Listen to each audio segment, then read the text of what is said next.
Okay, hi everybody. I think I got the cue to start. So my name is Dina. I'm really excited to be here, especially since this is my first time in Australia. So you're going to see a sort of Australian theme going on in my slides. I'm going to talk to you today about a mantra that I'm trying to push forward, and that's automatic monitoring and even possibly profiling and diagnostics of your production environments. So, what are we going to talk about today? I always like to start with a little motivation before we get to business. So first, I will try to convince you why monitoring of your production is, pretty important and sometimes even an absolute must. Then I'll present to you sort of a general scheme that I think that we can use in order to approach this self-monitoring the plan that we want to implement.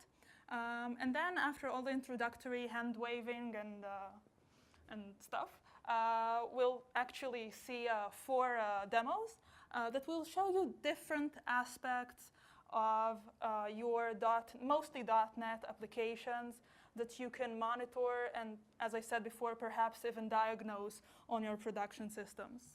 Before we continue, though, I would like to mention a few things that we're not going to cover today, so you won't be disappointed by the end of the talk. So we're not going to talk about profiling tools. We're not going to talk about dashboards or like any kind of representation of the data. We're not talking about third-party monitoring. Today, we're going to do everything with our own bare hands, so be prepared. As I said, a little motivation.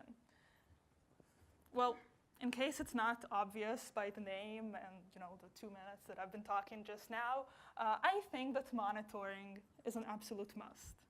Not just debugging and profiling during our development process, but like actual live monitoring of our production systems. Now, if you're developing a server or basically anything at scale, I think it's kind of obvious that you need to monitor.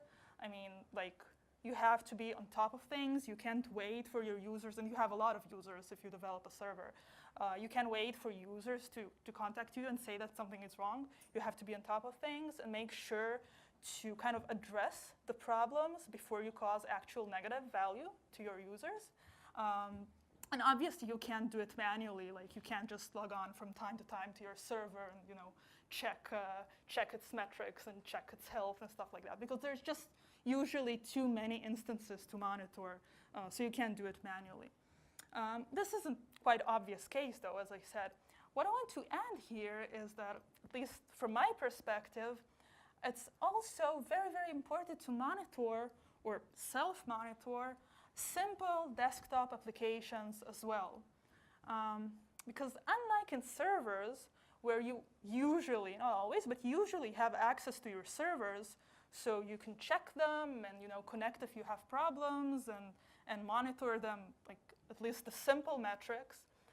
With a desktop app, you just ship it to the customer and they install it, and you have no control over what's going on there from that point in time. You don't know the exact environment where it's going to be installed. You don't know exactly what you're going to do with it. And you kind of lose visibility into what's going on. And so in that sense, I think the situation is kind of worse than with servers. And so to have the ability to self-monitor and to be able to kind of provide the extra data, not just our usual logging, we're doing this, we're doing that, this was the input, some error happened, to actually be able to know more general flows in your application, like what's consuming time, what's consuming resources. That's a very crucial ability for our desktop applications. So I think I convinced you that monitoring is important. Why should we write our own monitor? Well, I didn't write in the slides, but personally, I think that researching performance is very important. So, I mean, it's very interesting, I'm sorry. So, for me, it's a fun feature to develop. And, I hope that for you as well. It's, all about software and how stuff works and getting into internals of things. So I think it's fun. But on a more practical note, first and foremost, the reason to write something on your own is that it means that your monitoring can be tailored to your specific business needs. It's not just going to be about these generic metrics such as CPU and memory and garbage collection, I don't know, disk, whatever. It can be for your actual application. It can be your algorithms that are monitored, your queues, your requests, whatever it is that you have in your application, you can monitor it specifically. And it's going to give you much more insight than just generic monitoring.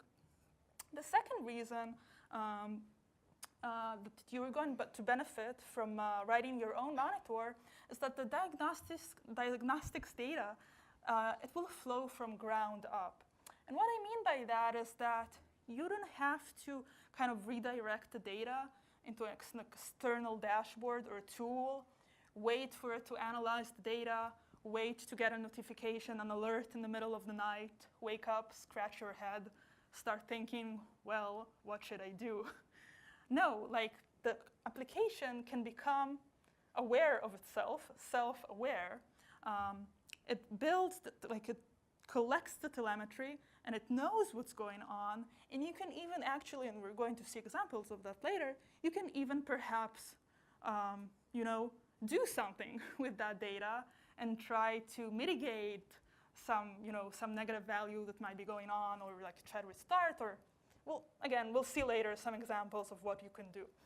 And the last reason, that's what all the cool kids do, right? So, I mean, I think that like currently with the DevOps state of mind, the development community kind of converging on the idea that it's very important to automate, well, basically anything, but especially monitoring. So again, like, I'm not advising you to do something just because like everybody else does that, but there's a good reason, the good reasons that we just discussed just now, why people are convergent on this idea of automatic monitoring, and you can't stay behind.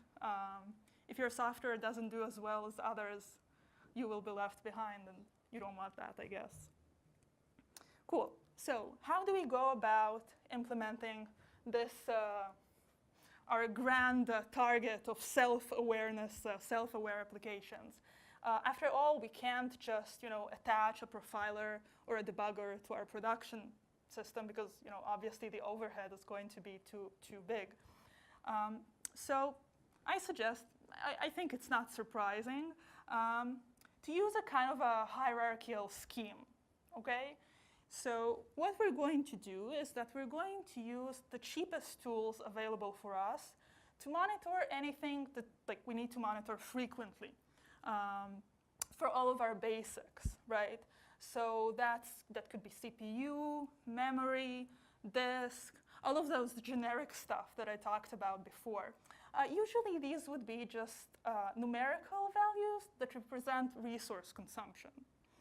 Now, if we have something which is a little rarer or requires slightly more resources to analyze, we can use more advanced tools. So for example, if we have some rare exceptions, or if we're afraid we might have deadlocks, then we can, it's something that doesn't happen a lot. We don't have to, monitor for deadlocks every 100 milliseconds.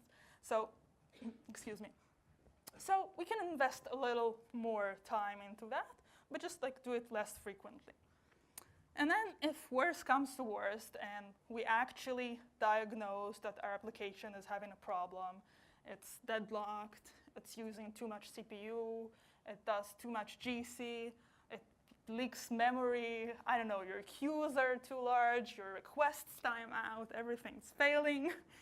Well, everything is so bad anyway, so we can just, use some more resources and do some more deep analysis of what's going on, and perhaps even diagnose memory leaks or what our application is doing, where the CPU is spending time. And again, this is very important because not always you can reproduce these problems.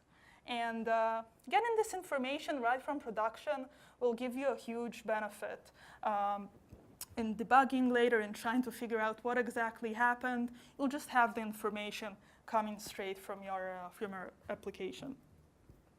So before we continue, though, let's just do a quick overview of the tools which are available for us in each of these categories. So I think that the easiest way on Windows, at least, to get to get information about our system or the process is performance counters. Performance counters are kind of like these data-emitting objects in Windows, which provide numerical information, sampled numerical information, about all sorts of aspects of our system, both from a specific process, it could be our process, and from system-wide. So you can get the CPU usage of your process, you can get the memory usage of your process, you can get the number of handles. Now, the cool thing about these performance counters is that you don't have to restart your application to get them or anything like that.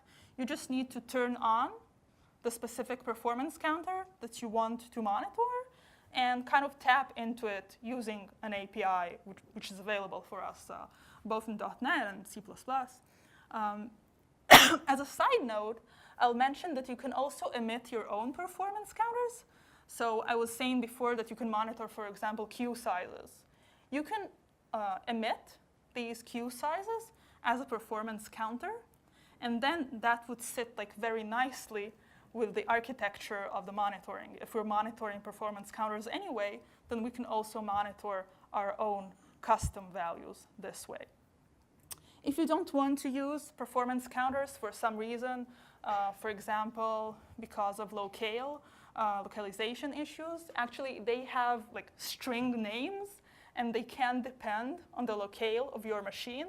So you might have some German name for a performance counter, or even worse, I don't know, Japanese or something like that, so you can't even type it. So you might want to not use performance counters. So you basically have Win32 APIs that do the same things. I mean, after all, the performance counters are implemented using such native APIs. So you could get, for example, CPU information using get process times that will give you how much CPU your process uses. And if you want memory information, you could use get process memory info. Or if you need information about specific threads in your application, then you can use get thread times. So all of that is available for you. And if you need something very specific, a specific component, a specific function inside your code, then you can, of course, always use stopwatches or some other similar mechanisms to measure very specific locations in your code. Now, all of these tools that we talked about, they provide you with those numerical values that I keep talking about. And they're great in the sense that it's very easy to diagnose that you have high GC pauses, or that you have high CPU consumption, or high memory consumption. But they have no way to tell you where the source of the problem is. You just know that you have high resource consumption, but you don't know why. You don't know where your CPU is spending time. You don't know which objects were allocated and where. So we have a solution for that as well. Windows also comes with a built-in structured logging framework, which is called ETW, Event Tracing for Windows. As I said, it's a structured logging framework. So what it provides you is that it can give you not just numerical values, but also other data regarding this trace point that the log message is emitted from. And similarly to performance counters, ETW is also incorporated inside Windows, and it's really all over the system. It's in user mode, functions in kernel mode, it's in drivers and services, and all over .NET. You can get lots of information about .NET from ETW. It's a third-party components. In fact, a while ago, I found out that even Chrome can emit ETW if you configure it in a special way. So it's pretty much everywhere, and it gives a lot more information that you can use. Excuse me. At this point, it's worth mentioning that, in fact, Windows relies on ETW for some of its own monitoring. So for example, some of the events in the Windows event log are actually the result of some analysis of ETW messages that Windows collects. So why am I saying that? Because this gives rise to the idea that maybe you can analyze your own logs in a similar fashion. Now, why would you do that? For the same reason that Windows does it. You have the data, and so you can analyze it. Now, you're probably asking yourself, well, okay, so I just wrote down the data in my log. Why do I need to write it down, then read it, parse it, try to figure it out? Why not just pass the data straight to my monitor? Well, kind of, again, for the same reason that Windows does it, it's a separation of concerns. Collecting the telemetry and analyzing it are two separate things. So by keeping them separate, you allow your application to be more flexible and more extendable in the sense that you can always add more telemetry and you can add more analysis, logic, and the things are going to be kind of separated.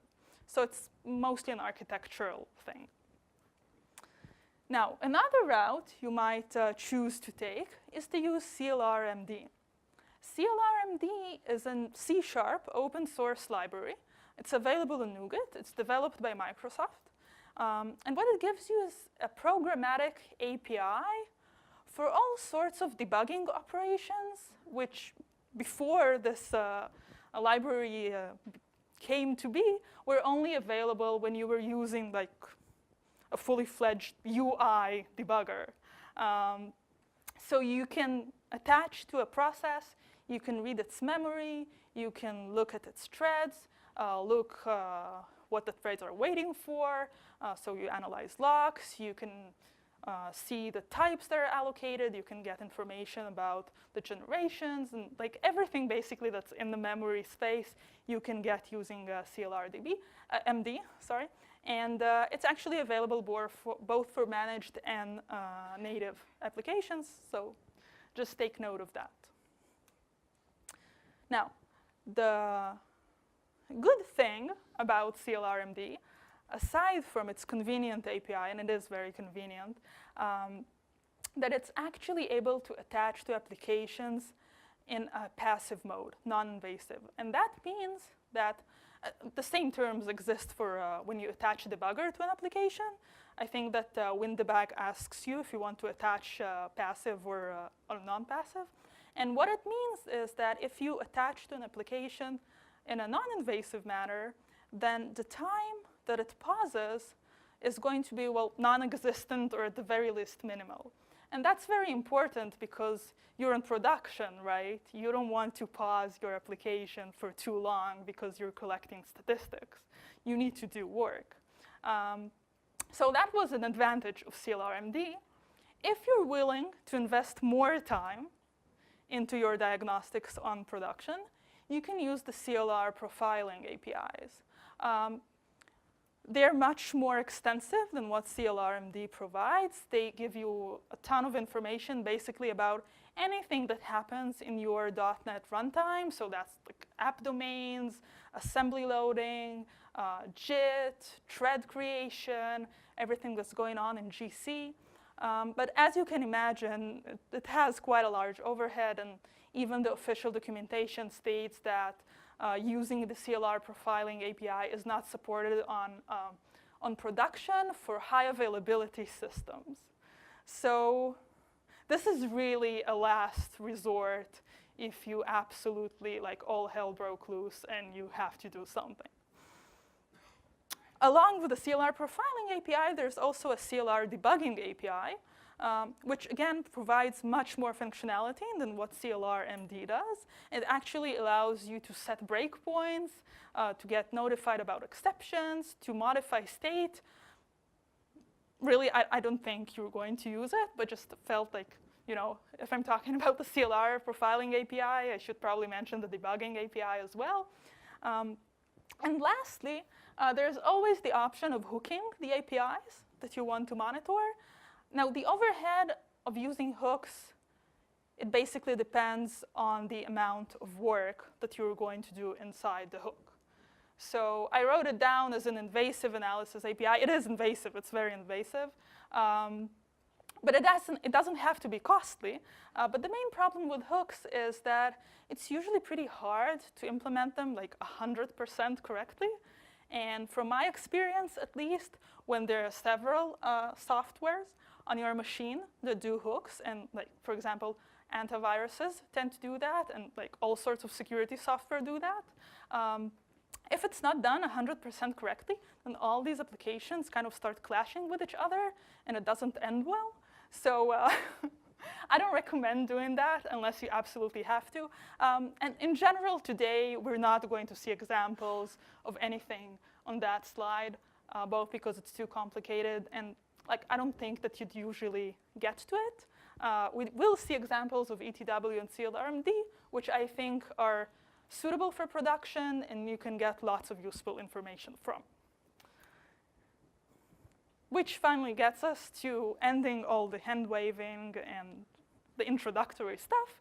And we'll finally see some examples of what can be done and what data we can get from our production systems.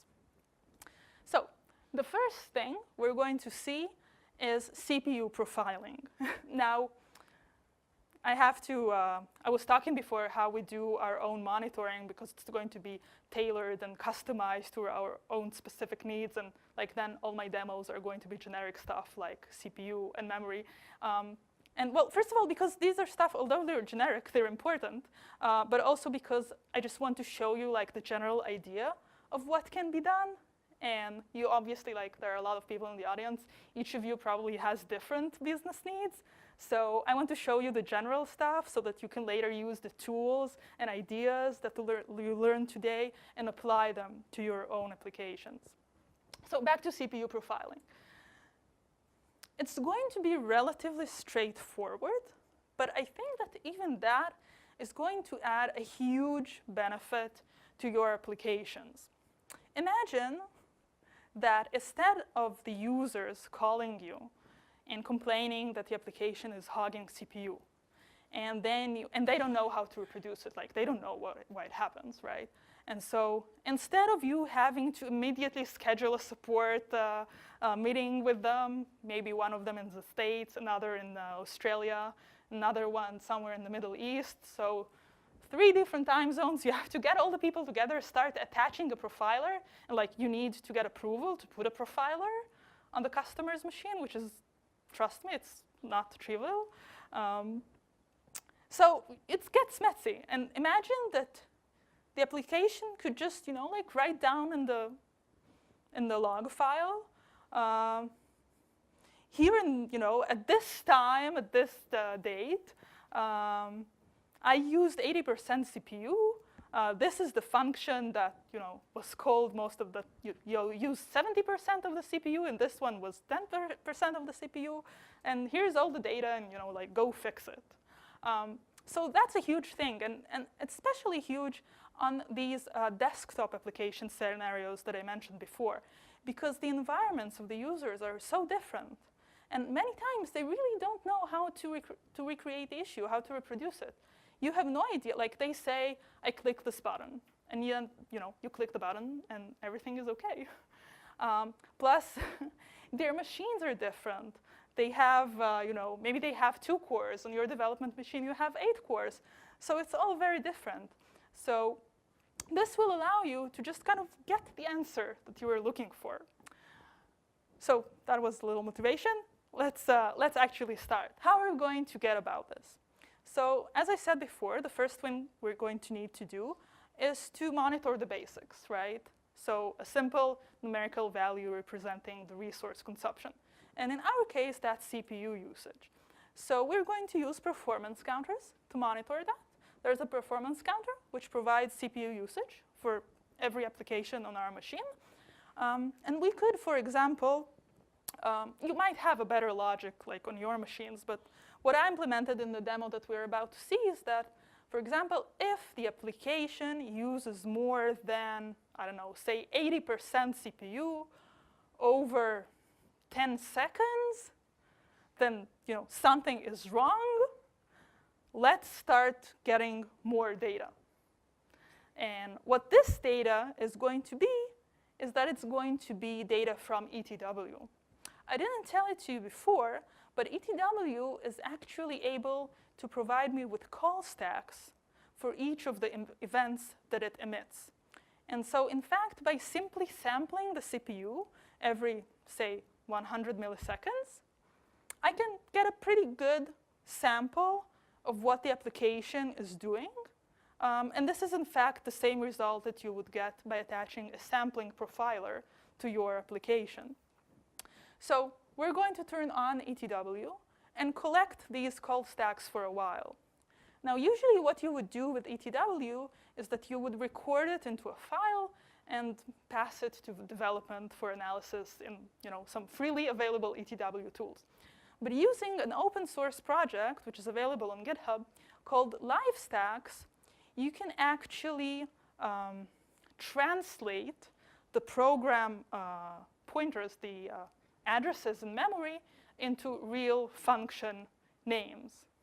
And so you will be able to figure out these call stacks live on production and actually print them out to the log file, making the developers' lives very, very easy. So once you have these call stacks, you can find, of course, the hot paths of your application. You can produce flame graphs. And you can even suggest some recommendations for what can be done to solve the issue. Now, if you're wondering, well, what on earth can we suggest? How can we fix the problem? So here are a few examples, just like a few things off the top of my head. Let's say that your authentication controller is taking a lot of CPU time. You might be getting attacked, all right? You might be getting DDoS'd. So that's interesting information. If you know where the CPU is coming from, it might give you hints as to what the problem is. Or maybe you have some data processing component in your application that's suddenly taking 100% CPU. OK, so a good recommendation might be to scale. And in fact, if you can even do that automatically, the scaling, based on your CPU consumption, how cool would that be, right? So we have automation all the way, DevOps for the win. And at the very least, if you don't have anything smart to say, then you can say, well, OK, there's a problem. Please report to development. Here are all the details. Or you can even, if you're connected to the internet, you can even report it yourself from the application with all of the information and hope that the developers will know what to do. And again, I'm sure that you will have more ideas that are more relevant for your lines of business. Okie dokie. So let's look at some code.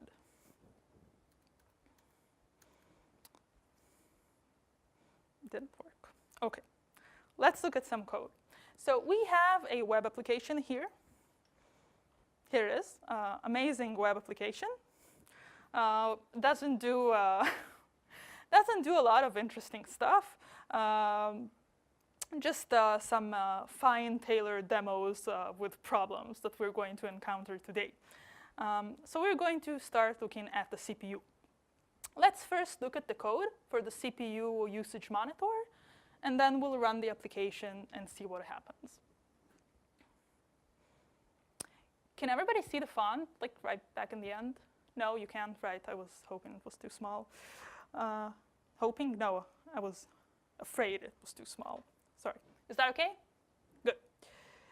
So we have our CPU monitor.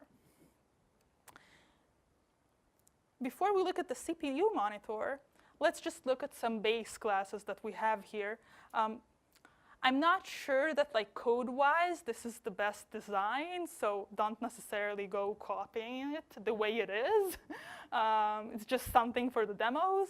But here, the idea is that we have this general concept of a monitor, which is something that samples something and waits for a certain number of violations. So for example, in our case, it would be sampling the CPU performance counter every, gosh, I don't remember, few milliseconds.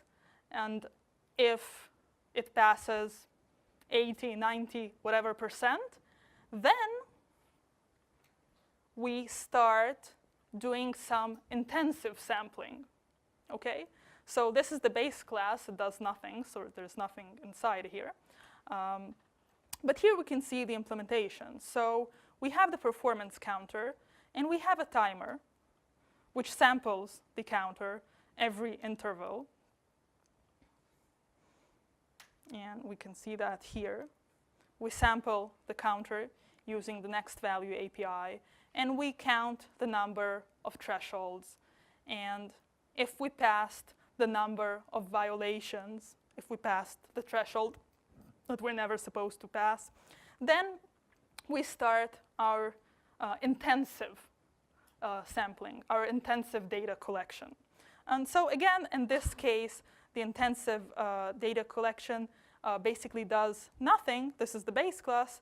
It just calls start, then stop, and then it marks that we're done. And again, in this base class, it just does nothing. So our case is the CPU monitor, which is, so we can see here that it uses the performance counter from the processor group, the percentage of processor time. That's what we're going to monitor. And this is the threshold that we want to monitor for. But this specific monitor, it actually inherits not from the base monitor, but from the event stack monitor. And you can understand from the name what it does. And this monitor actually takes samples of the stack, of the CPU stacks, when on the intensive mode. So let's look there. So this is a type of monitor, again. And here's what we do when we start our intensive sampling. We're not going to go over the entire code. It's available on GitHub, and specifically live session is copied from the live stacks project that I told you about. I just want to show you the general idea, like the data flow that goes on, because talking about reading ETW and parsing stacks can take an entire hour on its own.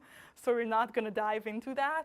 Just know that it's copied from the live stacks project, and it works. So what we do when we want to start the intensive sampling is that we start an ETW session. And in this case, this is the base class. This ETW session is just going to collect call stacks. It's going to sample the CPU every 100 milliseconds. And when we stop the session after a sampling duration, we will just be able to get a call stack tree representing everything that happened in the application in that time. And so this session that we created here actually also has a property, stacks, which provides us with the top stacks. So these are the top usage stacks, the stacks that used most CPU during that time. And what we do is just print them to our log file. So let's see that in action. I have perfmon here. It's monitoring my IIS application, which in the meantime stopped running. So I will start it again.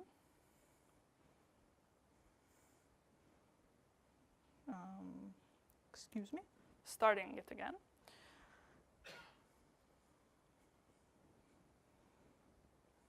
OK, here it's running, and I have perfmon. Perfmon is just a tool that comes with Windows, and it allows me to monitor performance counters, which I select. So we can see them here. I'm sorry, it's a little small.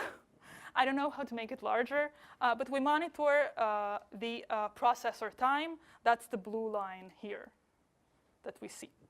So I am going to log in into my website. And we will see right away that CPU has gone up to basically 100%. So there's something going on here. And it was bad, and it was unexpected. And our monitor is going to catch that. So let's look at the log file. This is, I have to admit, this is a log file that I created before the talk. Because now all the monitors are turned on, and I wanted to have a log file for each monitor just so that it's easier for us to understand what's going on. But it works. So this is a real log. I didn't manufacture anything. So let's see. This is the start. Everything is fine. There was one violation of CPU, second violation of CPU, and third violation of CPU. And that kicked in the ETW collection for CPU stacks. And here are the top 3 stacks that were gathered during intensive sampling. So let's start looking at them. We'll just scroll quickly to where the important and interesting things are. So the first stack here, and this is actually, we're going to talk about that later.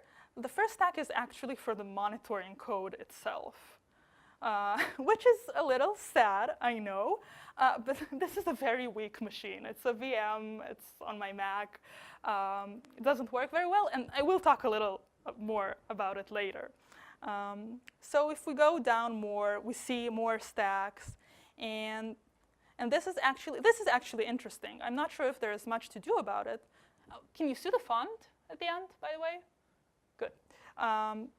So this stack is actually from ASP.NET itself.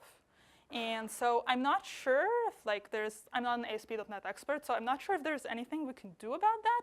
But I think it's interesting information to see that building the controller or whatever it is that it was doing here took a lot of time. And so we scroll down in the log, and there were more CPU violations. And finally, we find our own code in these call stacks. And what we can see here is that the account controller called a good hash function. So the name is already suspicious, right? We calculate a hash. Might take time, right? Let's look at the code and see if there's anything there to explain what was going on. So let's open our good hash function. Here it is. And it indeed calculates a hash. But maybe it's not clear. This is a lot of iterations for calculating a hash.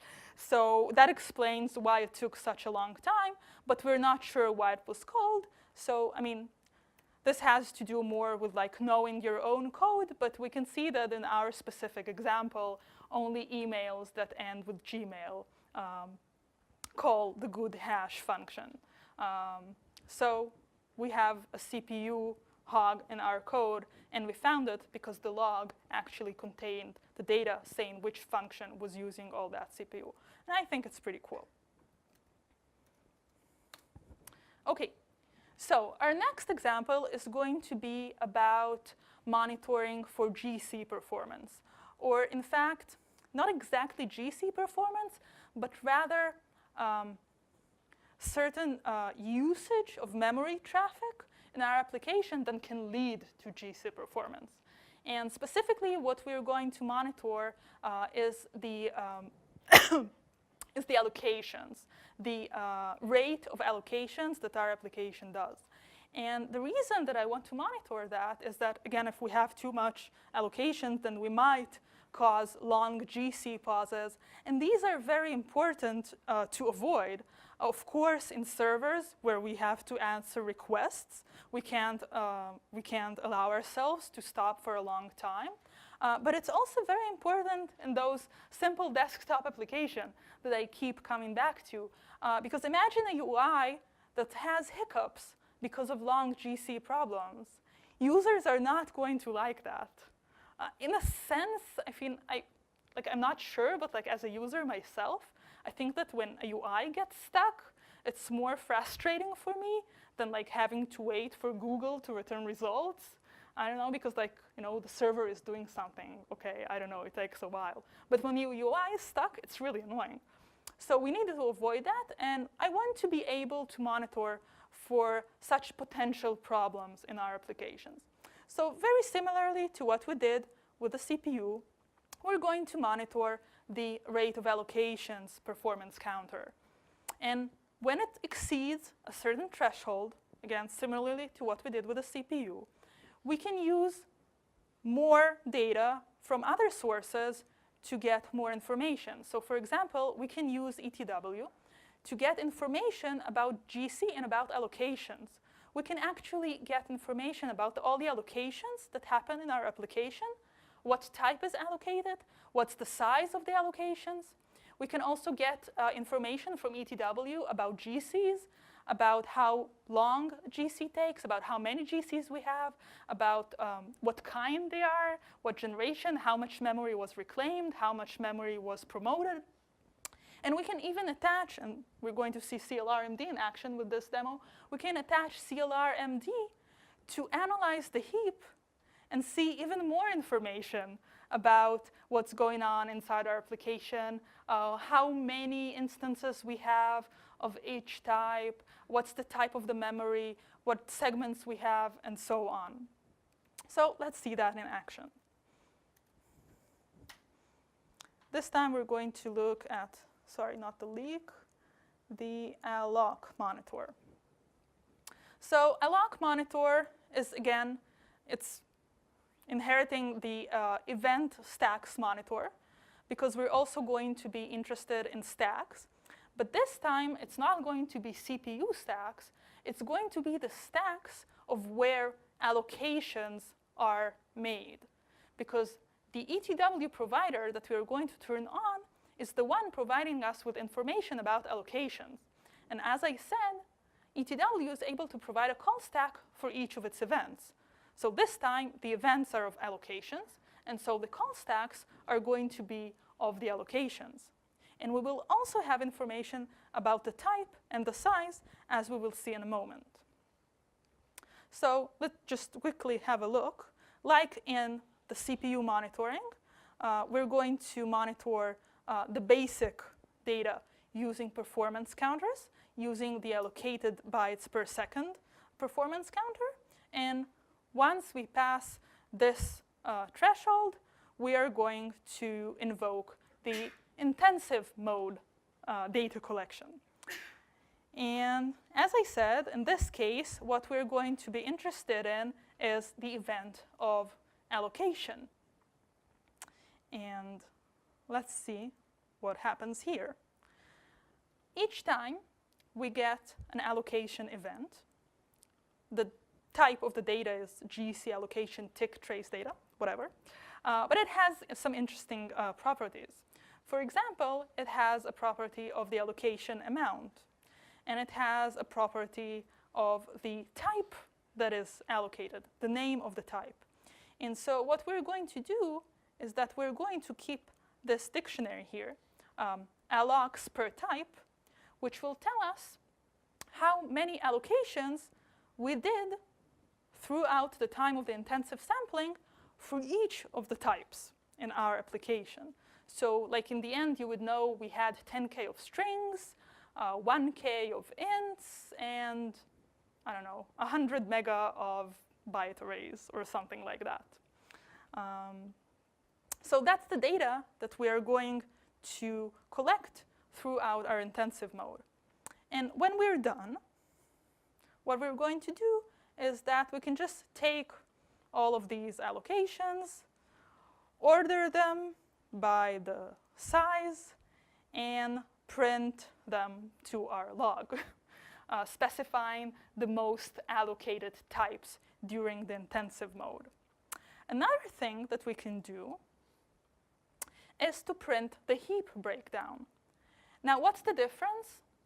The allocations data were allocations that happened in those 5 seconds of intensive mode. But the heap breakdown can also provide information about what's going on in the heap, like this moment, because maybe there were things that were allocated before we started the intensive mode. So it's also interesting to see what's in the heap right now. That didn't start like 5 seconds ago, but from the beginning of when our application began running. So again, I'm not going to go deep inside the code, but the idea is that we attach, data target is a CLRMD type. We attach it to our process, And then we have all sorts of useful properties, like, for example, the total heap size, or the size of Gen 0, or the size of Gen 2. And we can just enumerate all of the objects in the heap. And I'm not going to go inside this very long link. Doesn't really matter, it's technical. But the point is that we can traverse the heap, get types by name, get their sizes, get all the objects, sum them up, so we know like the total amount of strings that we now have, the total amount of byte arrays, and we can order them and we can print them to our log. So let's see that. Here we have our perfmon, and I will try to make it make a lot of allocations. So I'll just go to the about page. Oh, that's sad. Out of memory. Yeah. Let's start it again. Don't have a lot of time. Okay. About. Let's see. Okay, good. So the green graph is the number of allocations, and it spiked. We have a lot of allocations right this moment, and now it calms down. But like while I was going to the about page, it caused a lot of allocations. So let's look at the log. And so again, everything is okay, and then we start getting violations. So here we actually got 2 violations, and then the allocations went back down, so the counter restarted. But then just right after that, we got 3 consecutive violations, and so we invoked our intensive collection mode. And here is the first call stack that caused the largest amount of allocations. And we can see straight away that it comes from string concatenations, which comes from our own home controller about. And we can look at the code, and we can see that we do some sort of XML processing here. And so it's probably not the most efficient code, and we have a lot of string concatenations, and we know that that causes a lot of intermediate objects, and so we have this allocation spike. Let's look what else our log was able to tell us. So first of all, straight ahead, here's the problem. Very cool. Let's also look at the statistics. Okay, here we have the statistics. So we know how many allocations we had during the intensive mode. So of course, most allocations were from string, but we also had some others. It might be interesting to know. And here is the total heap breakdown. And of course, most of the objects are strings. Problem solved. Our next demo is also going to be about memory, but from the much feared scenario of a memory leak. So again, it's going to be very similar. We're going to be monitoring the total size of the memory this time, because we want to know that there's a leak. Now, in this case, though, there's not much point in looking at call stacks, because we just basically need to know what's going on inside the heap. And we want to diagnose a memory leak. And a memory leak is characterized by a difference that's going on over time in our application. So what we can do is that we can take several snapshots of our application and compare using CLRMD, which you already saw that it has access to the heap and all the information, all the object information, and compare the snapshots and find the objects that weren't released from between the snapshots. So let's look at that. Excuse me. Leak monitor. So again, we don't need call stacks here, so it's just a monitor, and it monitors the bytes in all heaps performance counter. And what it does in the intensive mode is that it simply takes a heap snapshot several times from our application in this loop here using CLRMD.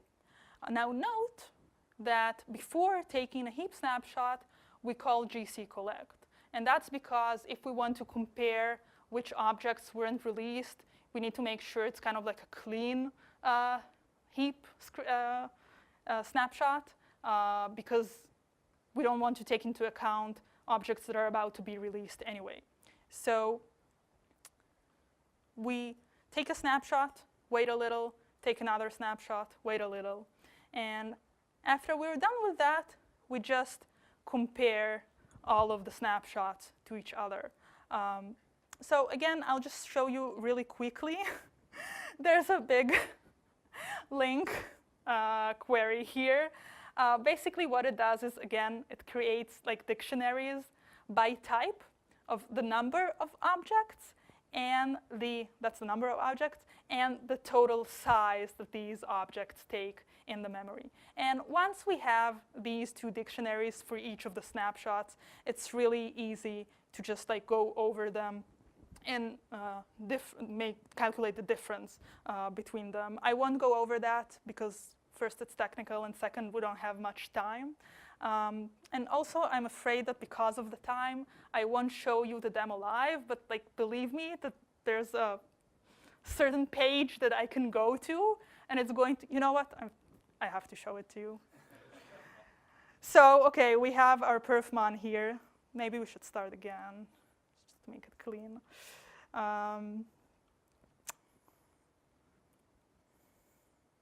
Okay. Here we have our perfmon. It's nice and clean. And I will try to register.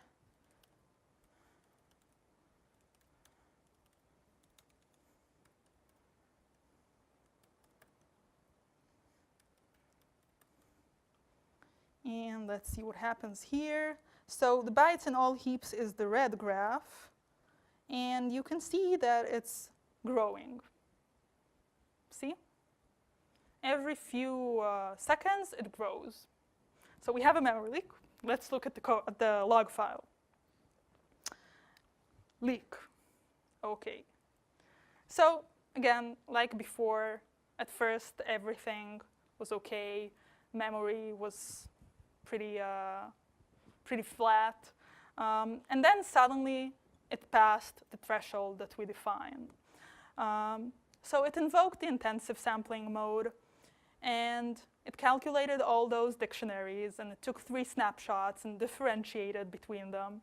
And what we got here is that, well, they're sorted by size. So the most memory-consuming type that we have is byte array. And so in the beginning, there were 26 of them, and this was the amount of memory that they consumed. And then in the second snapshot, we already had 166 of them, and this was the amount of memory that they consumed, so it grew. Now, here, of course, the log is not able to tell me, well, this is the leak, right? Like, I need to know my own code. And indeed, if I go to the code, to the account controller, which is what caused the leak, and I search for a byte array, this is not the one, then I can see that we have this byte array, which is for some reason created every 200 milliseconds and added to this static list. So, of course, it's not a real-life example, but this is indeed a leak. And we were able to see in the log that what we leak are byte arrays. And once we have that data, we can now go back to the code and try to find the actual source of the problem. The last demo that we're going to see today is the case of a deadlock. Now, deadlocks are a tiny bit more complicated to diagnose, or maybe not more complicated, but like memory monitoring is a little more straightforward because there's no single numerical value which tells us that there's a deadlock, right? So we need to kind of think around it. What in our application could represent a potential deadlock. Which easy to calculate numeric value represents such a case? So here I have a few ideas. You might have more. For example, if your application is suddenly using very low CPU, you might be deadlocked. If your requests start timing out, then maybe like the handling thread is blocked. Or maybe your thread pool suddenly creates more and more threads, then maybe that's because other threads are blocked, and so it has to create more of them in order to handle whatever it is that it's handling. So these are all examples. Again, you might think of more. But I think what's more interesting here is that you can actually diagnose the deadlock. Once you suspect there's a deadlock, you can check it. You can check it using CLRMD. So far, we saw how we traverse the heap. But you can also get stack information and blocking objects information about each thread. And so by simply traversing all of the threads and doing a simple search, you can find out if you have a deadlock. Now, in the case of a deadlock, I'm not sure there's something you can do. Pray for a miracle, I don't know. But at the very least, you can totally log it and report it to development. So let's see.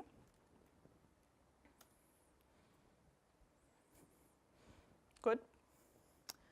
I have the deadlock monitor. So I didn't implement the performance counter monitoring because we saw a lot of it and it's less interesting in this case. So I'll just show you the deadlock detection itself. So basically what we do is that we attach using CLRMD to our process, and we go over all of the threads. And by the way, along the demos that you see, you can see how simple the CLRMD API is. And I think it's really nice. You should do more stuff with it. And basically, for each of its threads, you kind of use a simple recursive search, which goes over all of the blocking objects of that thread. And you keep a list of all of the threads that this thread is waiting for. That's the visited thread IDs. And basically, if you hit a loop, if your list already contains that thread, it means you're in a loop and you have a deadlock. And in that case, you can just write it to the log and with all of the information. I know I'm kind of jumping from place to place, but like it's really, if you take 5 minutes and look at it, it's a simple recursion just to search for a loop in a graph, okay? And for each of the threads, we keep the call stack so that when we finally report that there's a deadlock, you can see the thread IDs, which are deadlocked, and the call stack, the functions that they're inside that cause the deadlock. So let's cause deadlock. We'll go to contact. And although the site wasn't fast to begin with, I think you do get the idea that this specific link is taking even more time than the rest of them. And that's because there is a deadlock and it's stuck. So let's look at the log that I have here. And OK, so first time it tried to find deadlocks, there was no deadlock. Everything was fine. Second time, it already found a deadlock. This deadlock was in a thread number so-and-so. And it was deadlocked in the process details function along with this other thread, which was also in process details for some reason. So let's look at the code. And what we see here is that we have lock first and lock second. And what happens in between is that we call the same function, only we reverse the second with the first. So that's a classic deadlock, trying to take two locks in reverse order. Cool. So again, we report to development, and problem is hopefully solved. So that was our last demo for today. Of course, there are many other scenarios possible. Just a few more ideas for you to think about. For example, you could monitor heap fragmentation. And that's important because you can use that knowledge in order to invoke large object heap compaction. The CLR is actually not going to compact the LOH for you unless you explicitly ask for it. But it's large, and it takes time. So if you monitor heap fragmentation, you can make an educated decision whether you want to spend that time or not. Second, all the demos that we saw were for managed applications, but a lot of the stuff are also applicable for native. ETW collects information about native. CLRMD can connect to native applications as well. It wouldn't have as nice APIs for traversing the heaps, of course, because it relies on .NET metadata, but it's possible to do some things. And there are two side notes that I want to mention here about other things that you can automate. And the first is dump analysis. We're talking about CLRMD only in this only in the sense of attaching to live processes, but it can actually be used to analyze dump files. So if you have crashes in your application, you can totally analyze them, like at least triage them automatically using CLRMD, which is pretty cool. And second, if you have a lot of problems, I would definitely suggest to aggregate and consolidate them somehow. You don't want your developers to go over this, similar logs over and over again. So it's a good idea to aggregate those. And just before we finish, it's obvious from everything that we saw what the upside of this monitoring scheme is. You get a visibility into your production. You don't have to reproduce problems. You can now grow your product, scale your product without having to grow the team. These are big advantages, but they do come with a price, and you need to be aware of it. So the first problem is, and I think that's pretty understandable, is that it adds complexity. You add code to your system, and the more code you have, the more problems you might have. But this risk can actually be reduced because in all of the cases that we saw today, we implemented the monitoring inside the application. But most of the things that we did, we could also do them from an outside watchdog process, because performance counters and ETW are collected on the machine level anyway, and CLRMD, you saw that we just passed the process name. It doesn't have to connect to my own process. So we can totally do most of the things from an outside process. And in fact, in containerized environments, it's already pretty common to create a separate container which does monitoring on each of its hosts. So for example, you can look up sysdig, which is such a monitoring agent that you can use on your containers. The second thing is, of course, that it adds overhead. And we tried to overcome that by using this hierarchical scheme, but it adds overhead. I can't lie to you.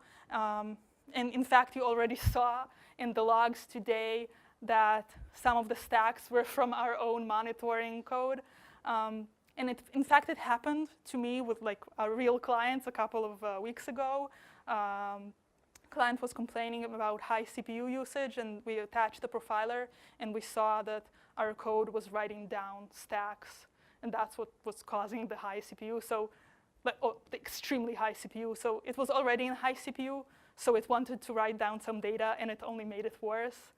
It was a laptop with a single core, which we don't see much these days. So, I don't feel too bad about it, but it happens. And of course, it adds development time. But it's up to you or your managers to decide whether it's worth it or not. So that's it. I'm sorry I'm a little late. A little recap of what you did today. I hope I convinced you that monitoring is important, no matter what kind of software or what kind of deployment scheme you use. We saw how to approach the problem using a hierarchical structure, and we saw some samples of what can be diagnosed on production. All of the demos are available here.